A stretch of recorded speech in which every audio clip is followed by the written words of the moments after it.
पीले दांत वाली बहू। रंजना कभी ब्रश नहीं करती थी।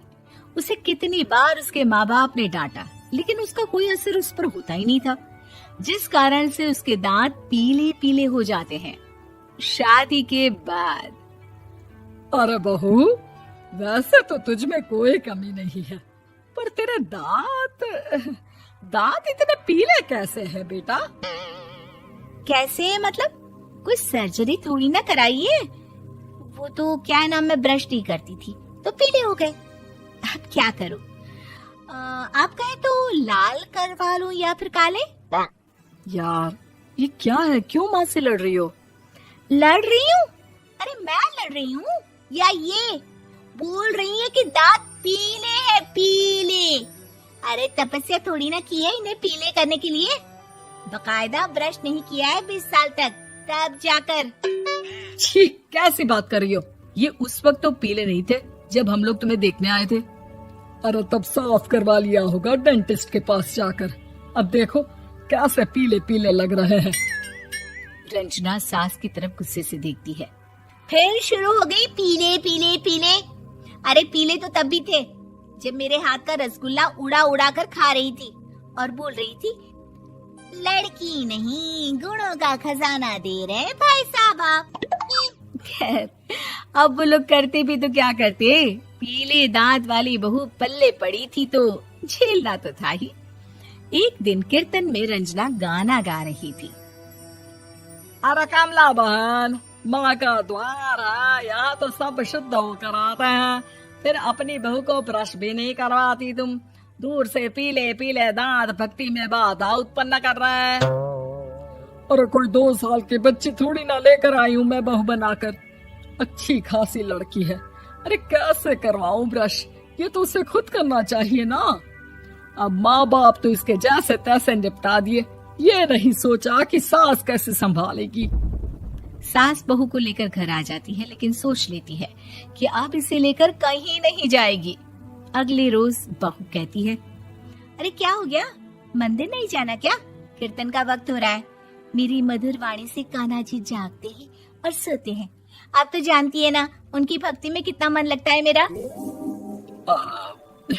वो क्या है ना, तबीयत ठीक नहीं लग रही है मेरी, आराम करूंगी मैं। तबीयत ठीक नहीं लग रही? अभी तो मिथुन के गाने पर नाच रही थी आप, और अब बोल रही है कि तबीयत ठीक नहीं लग रही। अरे भक्ति में मन लगा लो सासू माँ, ऊपर जाना है, क्या मुंह दिखाओगी आप? हाँ? सास को बहू की बात पर गुस्सा आ जाता है। मैं क्या मुंह दिखाऊंगी, इसकी चिंता तो ना कर, समझी? अपने मुंह की चिंता कर, जो ये पीले पीले दांत लेकर हर जगह पहुंच जाती है। पता है लोग कितना मजाक बनाते हैं। ना जी ना, मैं नहीं जाना कहीं तेरे साथ। तो ये बात है, कोई ना, मत जाओ, मैं अपने कमरे में ही बैठकर भक्ति कर लूंगी।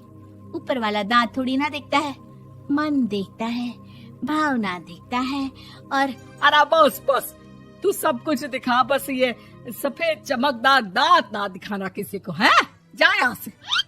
बहू को सास की बात का कोई फर्क नहीं पड़ता, वो तो जैसी थी वैसी ही रह जाती है। सुबह नहाकर किचन में खाना बनाना, फिर खाना खाना, कीर्तन भजन करना और सो जाना। एक दिन, माँ जी मैं सहेली के घर जा रही हूँ, शाम को लेट आऊंगी। हाँ हाँ तो जाना, मैंने कौन सा तेरी आरती करनी है घर पर बैठकर। रंजना सहेली के घर जाती है, जहाँ वो पार्टी में जाने की तैयारी कर रही होती है। अरे शिखा, कहाँ जाने की तैयारी कर रही है? मैं गलत वक्त पर आ गई क्या? अरे नहीं यार, उल्टा सही वक्त पर आ गया। मैंने ये साड़ी और ज्वेलरी निकाली है यार, शाम को इनके ऑफिस की एक पार्टी में जाना है। बताना कैसा लग रहा है ये सब? नहीं यार, इस ड्रेस के साथ तो वो वाली ज्वेलरी अच्छी लगेगी। हाँ हाँ सही बोल रही है, मैंने ध्यान ही नहीं दिया। वैसे तो हमेशा से मस्त फैशन सेंस रखती है। तो बड़ा जाती होगी ना पति के साथ पार्टी में। रंजना कुछ नहीं बोलती, बस सोचती है कि यार काश ये बात सही हो जाती, पर मैं क्यों नहीं जाती पार्टी में? क्या इन लोगों की कोई पार्टी होती नहीं होगी? रंजना घर आती है और रात में पति से सवाल करती है, एक बात बताइए, आप मुझे किसी पार्टी में क्यों नहीं ले जाते? क्या आपकी यहाँ ऑफिस में पार्टी नहीं होती? पति बेचारा क्या कहता कि दांत पीले हैं तुम्हारे इसलिए। अरे कोई पार्टी होती नहीं हम लोगों के ऑफिस में, तो कहाँ से लेकर जाऊं? और मार्केट, मॉल, कहीं वीकेंड घूमना, कहीं तो। अरे यार, सारे हफ्ते में एक छुट्टी मिलती है, तो सोचता हूँ कि आराम ही कर लूं। क्यों? रंजना मन मार के रह जाती है। पहले कभी सास के साथ मंदिर जाया करती थी, लेकिन वो भी सास ने ले जाना बंद कर दिया।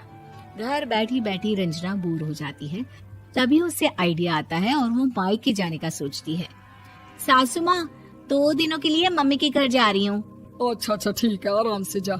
और हाँ, माँ से कुछ अच्छी आदत सीख कर आना कि कैसे शरीर के हर भाग की तरह दांतों की सफाई भी जरूरी होती है, समझी? शुरू हो गई ना आप। वो लोग आपकी तरह नहीं है कि छोटी छोटी बात का बतंगड़ बना दे। उन लोगों के लिए मैं मायने रखती हूँ, ना कि मेरे पीले पीले दांत। रंजना माँ को बिना बताए उन लोगों को सरप्राइज देती है, लेकिन जैसे ही वो दरवाजे पर पहुंचती है, अंदर देखती है कि घर वाले कहीं जा रहे होते हैं। अब माँ, काश रंजना दीदी के दांतों वाली प्रॉब्लम नहीं होती, तो वो भी हम लोगों के साथ चलती ना बुआ जी की बेटी की शादी में।